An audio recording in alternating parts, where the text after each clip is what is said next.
আসসালামু আলাইকুম, welcome to learning IT HDR. সাথে আছি আমি মাসুদ মিলন।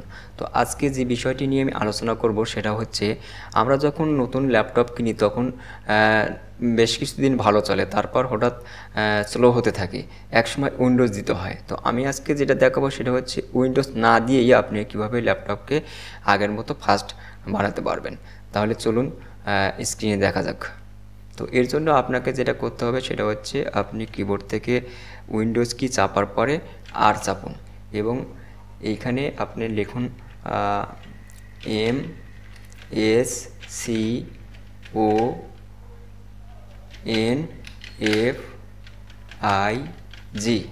এটা লিখার পরে ওকে করুন।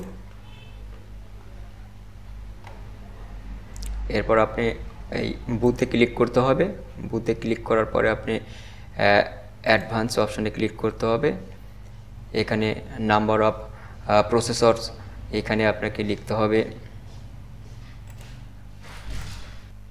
এখানে আপনি 4 লিখুন। 4 লেখার পরে আপনাকে ওকে করতে হবে। ওকে করার পরে আপনার এখানে অ্যাপ্লাইতে ক্লিক করবেন। অ্যাপ্লাইতে ক্লিক করার পরে ওকে করুন। এরপর কম্পিউটার আপনাকে রিস্টার্ট দিতে হবে। তো রিস্টার্ট দেওয়ার পরে আশা করছি আপনার কম্পিউটার আগের চেয়ে গতি অনেক বেড়ে যাবে।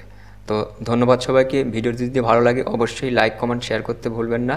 পরবর্তী ভিডিও দেখার আমন্ত্রণ রইল। সে পর্যন্ত সবাই ভালো থাকবেন।